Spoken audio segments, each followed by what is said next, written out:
ఆధ్యాత్మిక సౌరభం కార్యక్రమానికి స్వాగతం. నేను మీ స్వప్న.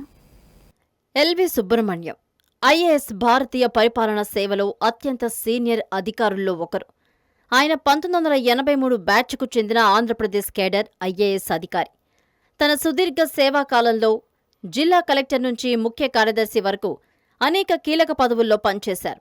రాజకీయ శాస్త్రంలో పీజీ, జాతీయ అభివృద్ధి మరియు ప్రాజెక్టు ప్రణాళికలో ఉన్నత విద్య, మేనేజ్మెంట్ డిప్లొమా వంటి అర్హతలు కలిగి ఉన్నారు. జిల్లా collector, joint secretary, principal secretary, అదనపు ప్రధాన కార్యదర్శి, స్పెషల్ చీఫ్ సెక్రటరీ, టీటీడీ ఈవోగా ప్రతిభావంతంగా పనిచేశారు. 2019లో ఆంధ్రప్రదేశ్ రాష్ట్ర ముఖ్య కార్యదర్శిగా బాధ్యతలు చేపట్టారు. పరిపాలనా క్రమశిక్షణ, పారదర్శకత, సమర్థవంతమైన నిర్ణయాలకు ప్రసిద్ధి చెందారు. ప్రభుత్వ పరిపాలన, ఆర్థిక నిర్వహణ, విధాన రూపకల్పనలో దాదాపు 4 దశాబ్దాల అనుభవం కలిగి ఉన్నారు. పదవి విరమణ అనంతరం వివిధ సంస్థల్లో స్వతంత్ర డైరెక్టర్గా మరియు ప్రజా విధానాలపై సలహాదారుగా సేవలందిస్తున్న శ్రీ ఎల్వి సుబ్రహ్మణ్యం గారికి సనాతన ధర్మం, హిందూ సంప్రదాయాలు మొదలైన ఆధ్యాత్మిక విలువలపై ఎంతో ఆసక్తి. శ్రీ ఎల్వి సుబ్రహ్మణ్యం గారితో ఆధ్యాత్మిక సౌరభం కార్యక్రమం వీక్షించండి. ఎల్వి సుబ్రహ్మణ్యం గారు, నమస్కారం సార్. నమస్కారం అమ్మా.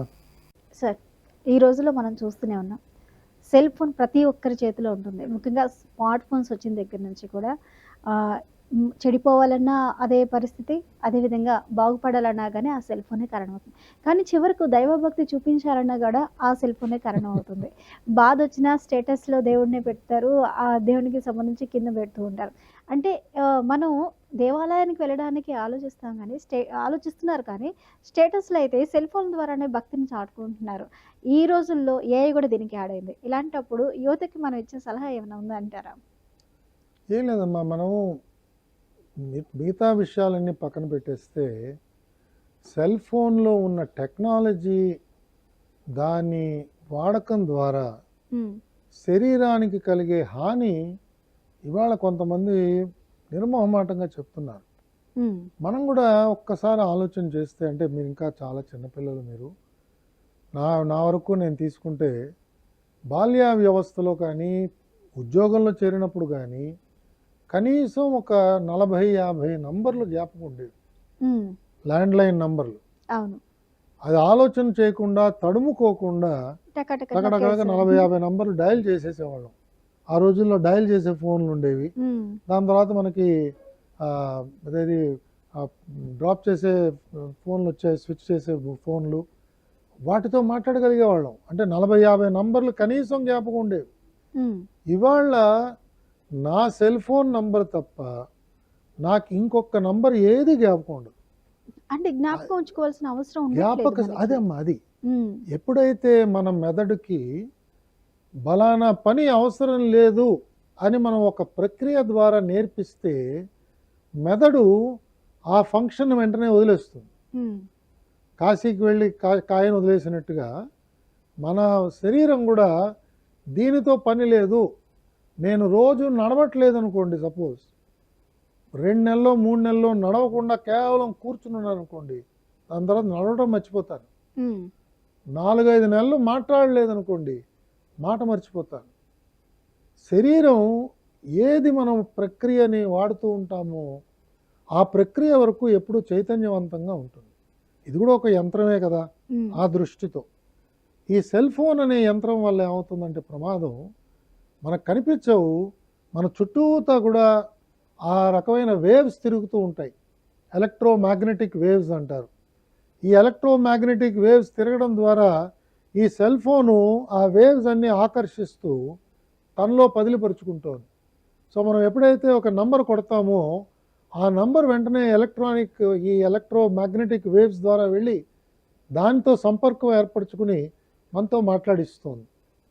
మనం సెల్ నంబర్తో మన మిత్రుడు ఒకవేళ హిమాయత్ నగర్లో ఉన్నా మాట్లాడుతున్నాం, మెడ్రాస్లో ఉన్నా మాట్లాడుతున్నాం, న్యూయార్క్లో ఉన్నా మాట్లాడుతున్నాం. ఇంతకుముందు కేవలం ఒక డిస్టెన్స్లో మాట్లాడగలిగేవాళ్ళం.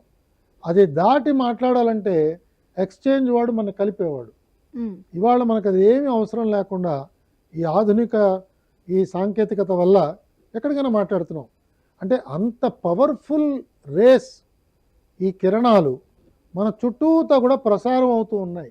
ఉమ్, మనం తెలియకుండానే ఆ కిరణాలన్నీ నన్ను స్పృశిస్తున్నాయి, నా మీద పడుతున్నాయి, నా కళ్ళకు తగులుతున్నాయి, నాకు చాలా చాలా సున్నితంగా ఉండే నా చెవులకు తగులుతున్నాయి. కొన్ని ప్రాంతాలు శరీరంలో చాలా సున్నితమైనవి. ఆ సున్నితమైన ప్రాంతంలో కనుక చాలా బలమైన కిరణాలు పడుతూ ఉంటే ఇవాళ కాకపోయినా 10 సంవత్సరాల తర్వాత దాని ప్రభావం తప్పకుండా కనిపిస్తుంది. అంటే ఒకేసారి మనకు కనిపించకపోయినా ఆ రేడియేషన్ వల్ల కొంచెం కొంచెంగా దీర్ఘకాలిక ఎఫెక్ట్ అనేది ఎక్కువ తప్పకుండా ఉంటుంది. వస్తుందమ్మా. ఉమ్, అలాగే ఇవాళ డాక్టర్లు చెప్తున్నారు, రాత్రిపూట నిద్రిస్తున్నప్పుడు కనీసం 9 అంగుళాలు 10 అంగుళాలు దూరంలో నీ సెల్ ఫోన్ పెట్టుకు పడుకో అని చెప్తున్నారు. ఉమ్, మన వాళ్ళు సెల్ ఫోన్ ఆఖరి నిమిషం దాకా వింటూ వింటూ వింటూ పడుకుంటారు.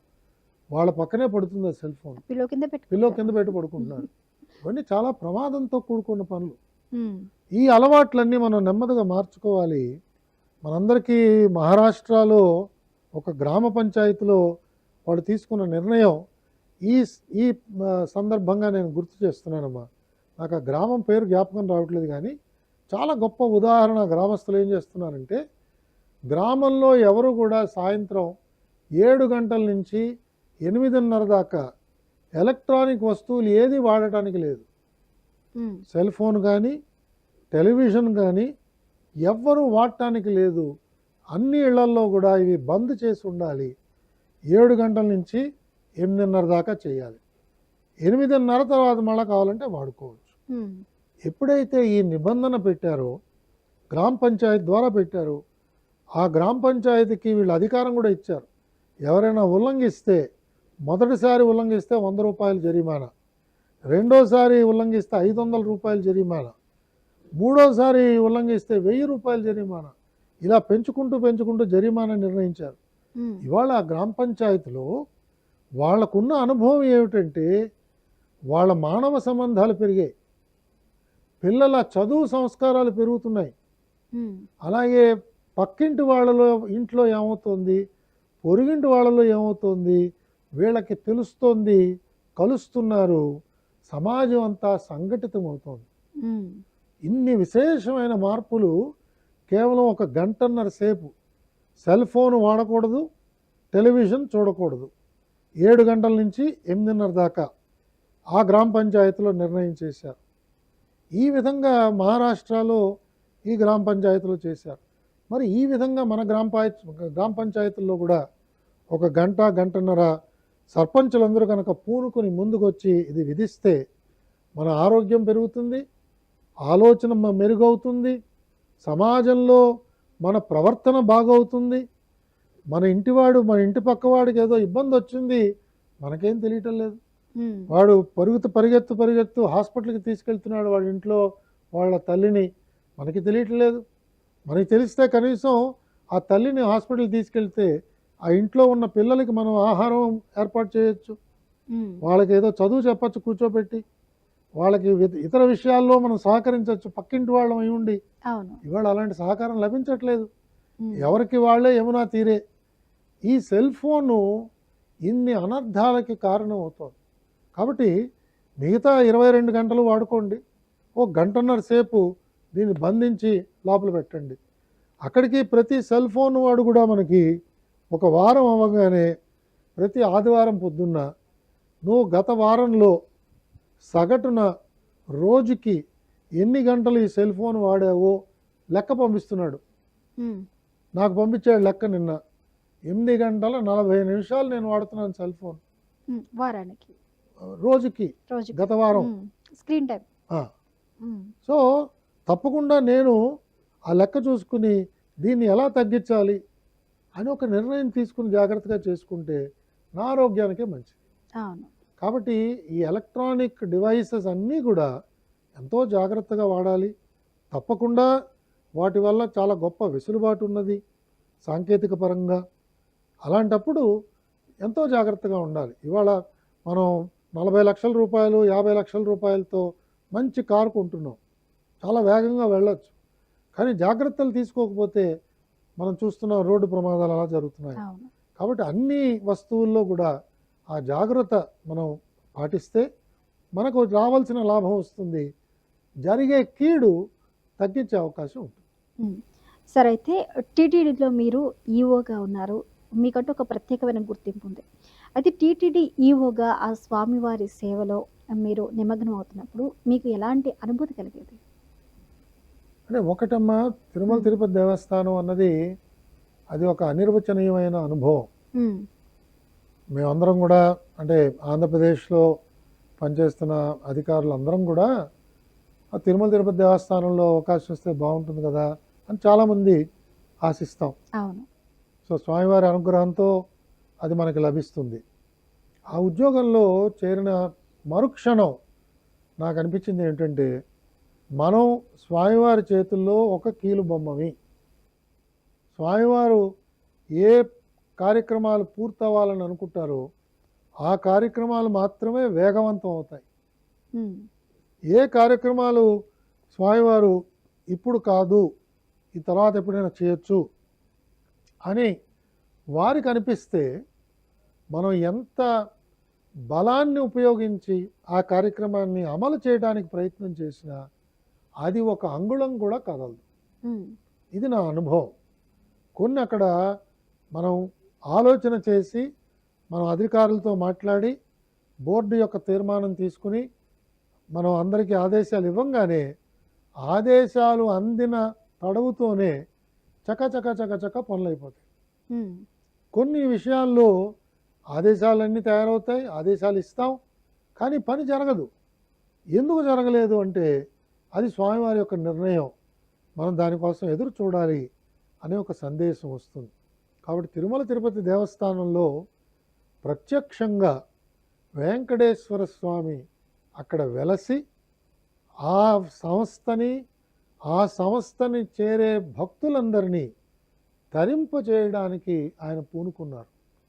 ఆయన అనుగ్రహంతో అక్కడ ఉండి ఆయన నడిపిస్తున్నారు. ఆ భావంతో పనిచేసే విధంగా స్వామివారు నన్ను నడిపించారని నా నమ్మకం. హ్మ్. కాబట్టి అక్కడికి వెళ్ళటం వరకు ప్రభుత్వంలో ఎవరో పెద్దల యొక్క నిర్ణయం కావచ్చు, కానీ అక్కడికి వెళ్ళిన తర్వాత అన్ని విషయాల్లో కూడా స్వామివారిదే స్వతంత్రం. మనం కేవలం ఆయన చేతుల్లో కేవలం కీలు బొమ్మ. వారు చేస్తూ వారు ఉంటారు. మనం చేస్తుంటారు, చేసుకుంటూ వెళ్తాము. మనం చేసుకుంటూ పోవడమే. అంతే. అనేక మంది వచ్చి, ఓ ఎంత బాగా చేశారండి, ఎంత మంచి పేరు వచ్చింది అంటే నేను వెంటనే ప్రయత్నపూర్వకంగా ఇది కేవలం స్వామివారి అనుగ్రహం, స్వామివారి అనుగ్రహం అని చెప్తూ ఉంటానండి. హ్మ్. ఎందుకంటే మన వల్ల జరిగేది చాలా కొద్ది మేలు. ఆయన అనుగ్రహం వల్ల అనేక విషయాల్లో మంచి ఫలితాలు వస్తాయి, మంచి గ్రంథాలు ముద్రితం అవుతాయి, మంచి క్షేత్రాల అభివృద్ధి అవుతాయి, మంచి ఉత్సవాలు జరుగుతాయి. అనేక మంది భక్తులు ముందెన్నడూ కూడా వచ్చి స్వామివారి యొక్క దర్శన భాగ్యాన్ని పొందలేని వారు అప్పుడు వస్తూ ఉంటారు. వాళ్ళ దర్శనం తర్వాత మనకెక్కడో తారసపడతారు, వాళ్ళ అనుభూతిని మనతో పంచుకుంటారు. అది విన్న తర్వాత మనకి ఇంకా ఆనందం పెరుగుతూ ఉంటుంది. వాళ్ళ ఆనందాన్ని వింటున్న కొద్దీ మనలో కూడా చాలా గొప్ప ఉత్సాహం బయలుదేరుతుంది. హ్మ్. ఈ విధంగా అక్కడ జరిగిన 2 సంవత్సరాల 3 నెలలు అనుకుంటాను అక్కడ ఉన్నాను నేను. ఆ సమయం అంతా కూడా ఈ విధమైన ఆనందంతోనే నడిచింది. అనేక మంది మహానుభావులు ఉన్నారు సమాజంలో. పండితులు కావచ్చు, ప్రవచనకారులు కావచ్చు, సంగీతజ్ఞులు కావచ్చు, చరిత్రకారులు కావచ్చు, సామాజిక సేవ చేస్తున్న వారు కావచ్చు. ఒక్కొక్కరి యొక్క ఆలోచన విధానం, వారి అనుభవాలు, స్వామివారు వారితో సంపర్కం చేసే విధానం, అది వింటున్నప్పుడు మనకి ఒక రకమైన ఒక ఆనందం మనస్సులో పొంగే అనుభూతి నాకు కలిగింది. హ్మ్. చాలా గొప్ప అనుభూతి ఆ ప్రాంతంలో లభించింది. మనకున్న ప్రారబ్ధ కర్మ వల్ల ఎంత మనకి లభిస్తుందో అంతే అక్కడ ఉండడానికి అవకాశం ఉంటుంది. దాని తర్వాత వెంటనే అక్కడి నుంచి బదిలీ అయిపోయి రావాల్సి వస్తుంది. ఆ మాత్రం సేవ చేసుకునే అవకాశం కలగటం కూడా నిజంగా అది భాగ్యంగా మనం ఫీల్ అవ్వాలి. అది ఎంతో అదృష్టం ఉంటే తప్ప ఆ భాగ్యం అనేది అది ఒక మనకి కేవలం అవును. వ్యక్తి అదృష్టమే కాదమ్మా. హ్మ్. నా ఆలోచనలో మా పూర్వీకులందరూ కూడా చేసిన తపస్సు యొక్క అనుగ్రహం పుణ్యఫలం. నాకు హ్మ్. లభించింది. ఇక్కడ ఒక వ్యక్తి తలకిందుల తపస్సు చేసినా కూడా కలికాలంలో అలాంటి సంపాదించలేం. హ్మ్. ఎందుకంటే స్వామివారి సమక్షంలో కూర్చుని మన గోత్రనామాలతో స్వామివారికి వైభవోత్సవాలు బ్రహ్మోత్సవాలు చేస్తున్నారంటే ఎంత గొప్ప విషయం. ఆయన ఎదురుకుండా కూర్చుని ఒక ఒక కింకరుడిలాగా మన గోత్రనామాలు చెప్పుకుని స్వామివారికి మనం అభిషేకం చేయించడం కానీ, స్వామివారికి అర్చన చేయించడం కానీ, ఈ ఒక్కొక్క అనుభూతి కూడా మనం చూస్తే ఎంత గొప్ప అదృష్టం. ఇంత జనాభా 140 కోట్ల జనాభా భారతదేశంలో ఉండగా, ప్రపంచవ్యాప్తంగా ఇన్ని కోట్ల మంది స్వామివారి భక్తులు ఉండగా, నాకు ఈ అవకాశం స్వామివారు ఇచ్చారంటే నాకు నేను అనే భావం కాకుండా ఒక ఒక ఒక సంతతి, ఆ కాశ్యపస గోత్రంలో ఉన్న ఒక 20 తరాల వారందరూ కూడా చేసిన గొప్ప తపస్సు, వారు చేసిన పూజ, వారు చేసిన త్యాగము, దానికి గుర్తింపుగా ఒక డింబకుండా ఎవరో స్వామివారు ఎంపిక చేసుకుని అక్కడ సేవ చేయడానికి కూర్చోబెడతాడు. అంతేగాని మనలో ఏమీ ఉండదమ్మా. ఇది నా సంపూర్ణమైన విశ్వాసం. సరే, అలాగే తిరుమల తిరుపతి దేవస్థానంలో బాల మందిరానికి మీరు అత్యంత ప్రాధాన్యత ఇచ్చారు అని కూడా అంటూ ఉంటారు. మరి ఆ బాల మందిరానికి ఎందుకంత ప్రాధాన్యత ఇవ్వాల్సి వచ్చింది? అది యాదృచ్ఛికంగానే జరిగిందమ్మా. ఒకసారి ఏదో ఒక ఆగస్టు 15 ఏదో ఒక రోజు, నా జ్ఞాపకం ఉండట్లేదు, నన్ను ఆహ్వానించారు ఆ బాలమందిరానికి. ఏమిటని తెలుసుకోవడానికి వెళ్ళాను. వెళ్ళినప్పుడు చూస్తే అది అది చాలా చాలా నాకు హృదయాన్ని కలచివేసింది. అందులో ప్రత్యేకంగా ఆ రోజు జరిగిన సంఘటన నన్ను కలిచివేసింది. ఎందుకంటే ఈ పిల్లలందరూ కూడా చిన్నప్పుడు వాళ్ళు మా చెవిటితనంతో పుట్టిన పిల్లలు. ఎప్పుడైతే పిల్లాడికి ఆడపిల్లకి చెవుడు ఉంటుందో, వారి ఆ వినికిడి ఎప్పుడైతే కోల్పోయారో వారికి మాట కూడా రావడం ఆగిపోతుంది. మాట్లాడలేరు, వినపడలేనప్పుడు మాట్లాడలేరు కదమ్మా. కాబట్టి శబ్దం రాదు ఇంకా. సో వాళ్ళు ఆటోమేటిక్గా మాట్లాడగలిగే సామర్థ్యం ఉన్నా కూడా మాట్లాడలేకపోతారు. వాళ్ళకి చిన్నప్పటి నుంచి బాలమందిరంలో ట్రైనింగ్ ఇచ్చి కొన్నాళ్ళు పోయిన తర్వాత కాక్లియర్ ఇంప్లాంట్ చేయడం అనేది ఒక ఆపరేషన్ చేసి సౌండ్ సిస్టమ్ చెవిలో పెడతారు. ఇది పెట్టిన తర్వాత ఆ పిల్ల శబ్దాలు వినిపిస్తూ ఉంటాయి. ఆ శబ్దాలని అనుకరించి మాట్లాడటం ప్రారంభిస్తుంది ఆ పిల్ల, ఆ మగ పిల్లవాడు. ఆ రోజు సందర్భం, ఒక ముస్లిం ఆయన వచ్చాడు. ఒక ముస్లిం ఆయన వచ్చి తన ఆడపిల్ల, ఇంతవరకు జీవితంలో ఆయన్ని బాబా అని పిలవాల, వాళ్ళందరూ బాబా అంటారు తండ్రిని కదా. అమ్మాయి ఎప్పుడైతే ఒక్కసారి వాళ్ళ తండ్రిని బాబా అని తండ్రిని పిలిచిందో, ఆయన నాకు చెప్పాడమ్మా, నా పక్కన కూర్చుని మాట్లాడుతున్నాడు. ఆయన బోరమని ఏడ్చేసాడమ్మా. ఏడ్చేసి నాకు ఇంకేమీ అక్కలేదండి నా జీవితంలో, మా అమ్మాయి నాతో మాట్లాడింది ఇవాళ, మా అమ్మాయి స్వరం నాకు వినిపించింది, నన్ను పిలిచింది ఇవాళ నాన్న అని, నాకు ఇంకేం కావాలి సార్, నేను ముస్లింని, కానీ వెంకటేశ్వర స్వామి అంటే నాకు నమ్మకం ఏర్పడింది. ఎందుకంటే మా కూతురికి ఇవాళ గొప్ప అదృష్టం కలిగింది, ఈ కేంద్రం వల్ల మాట వచ్చింది. అప్పుడు అతను నాతో ఉన్నాడంటే, అయ్యా మా పిల్లకి మేము ఇక్కడే ఉంటాం, దగ్గరలో ఉంటాం, నేను తీసుకొచ్చి చేర్పించాను, అదృష్టవశాత్తు నయం అయింది, మాటలు బాగా వస్తున్నాయి, ఇంకా అనేక మంది ఉండిపోయారు కదా, ఈ స్వామివారి యొక్క అనుగ్రహాన్ని మీరు ఇంకా మిగతా ప్రాంతాలకు కూడా తీసుకెళ్తే బాగుంటుంది కదా అని ఆయన ప్రేరణ ఇచ్చాడు నాకు ఆ తండ్రి. నేను ముస్లింని, కానీ నాకు స్వామివారి మీద అపారమైన గౌరవం, నమ్మకం ఇవాళ ఏర్పడింది దీనివల్ల అని అన్నప్పుడు నాకు అప్పుడు అనిపించింది ఏంటంటే, ఇలాంటి కార్యక్రమాలు చేయటం ద్వారా ధర్మ ప్రచారం ఇంకా గొప్పగా విస్తరింపబడుతుంది అనే దృష్టితో ఆ రోజుల్లో మేము విశాఖపట్నంలో ఈ కేంద్రాన్ని స్టార్ట్ చేసి, అక్కడ సరోజిని ఐ హాస్పిటల్లో వారు చేస్తున్న ప్రయత్నంతో పాటు మేము కూడా జత జరిపి అక్కడ చేస్తూ, తదనంతరాన ఈ కార్యక్రమాన్ని మహబూబ్ నగర్లో కూడా విస్తరింపజేయడానికి అప్పట్లో అనుకున్నాం. నేను మాట్లాడుతున్నది 2011, 2013. దాని తర్వాత అనేక మార్పులు వచ్చాయి. మరి తర్వాత ఇంకా బాగా చేస్తున్నారని నేను భావిస్తాను. ఈ పిల్లలందరికీ బాగా మాట రావడానికి ఆడియాలజీ ల్యాబ్ అని చెప్పి పెట్టాలి. వీళ్ళందరికీ కూడా ఎప్పటికప్పుడు పరీక్షలు చేయాలి. దాంట్లో చాలా ప్రక్రియలు ఉన్నాయి. సో కొంతమంది మా టీచర్లు వాళ్ళు చేస్తున్న ఆ నిస్వార్థ సేవ నిజంగా నన్ను కలిచివేసింది. వాళ్ళందరూ కూడా పిల్లలతో మమేకం అయిపోయి వాళ్ళకి మాటలు నేర్పించే ఒక తాపత్రయం వాళ్ళలో ఎంత గొప్పగా ఉందో నేను ప్రత్యక్షంగా చూశానమ్మా. నేను బహుశా ఒక 3-4 సార్లు ఆ కేంద్రానికి వెళ్ళడం జరిగింది. అది పెద్దలు AP1 శర్మ గారు స్థాపించారు. తిరుమల తిరుపతి దేవస్థానంలో వారు కార్యనిర్వహణాధికారిగా ఉన్నప్పుడు ఆయన దాన్ని నెలకొల్పి ప్రారంభించారు. అది తదనంతరాన మిగతా ఈఓలందరూ నాలాగా తల చేయటం వల్ల ఇది ఒక మంచి ఆశా కేంద్రంగా తయారైంది. ఈ పిల్లలందరికీ భవిష్యత్తు మీద ఆశ రావడం వల్ల వారు 4-5 సంవత్సరాలు ఈ ట్రీట్మెంట్ పొందిన తర్వాత, అంటే సుమారుగా 5-6 తరగతుల్లో వారికి శిక్షణ ఇవ్వడం ప్రారంభిస్తే 10వ తరగతికి వచ్చేటప్పటికి మిగతా పిల్లలతో వీరు సరిసమానంగా అయిపోతున్నారు. అంటే ఇంటర్మీడియట్కి వచ్చేటప్పటికి వీడు బధితుడు అని మనం అనవలసిన అవసరం లేదు. వీడు ఆల్మోస్ట్ నార్మల్ సిటిజన్లో అయిపోతున్నాడు. చక్కగా మాట్లాడుతున్నాడు.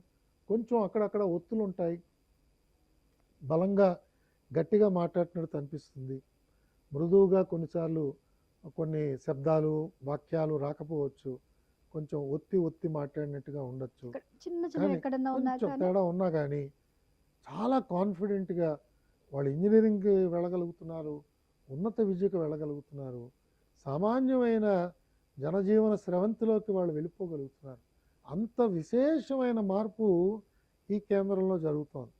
కాబట్టి తిరుమల తిరుపతి దేవస్థానం ఇలాంటి కేంద్రాలు ఇంకా అనేక ప్రాంతాల్లో తెరిస్తే ఏదో కర్మవశాత్తు ఉన్న ఈ లోపం వారు తప్పకుండా ఈ జన్మలోనే దాన్ని అధిగమించి స్వామివారిని కొలిచే పద్ధతిలోకి తిరుమల తిరుపతి దేవస్థానం తప్పకుండా తీసుకొస్తుందని చెప్పి నేను నమ్ముతున్నాను.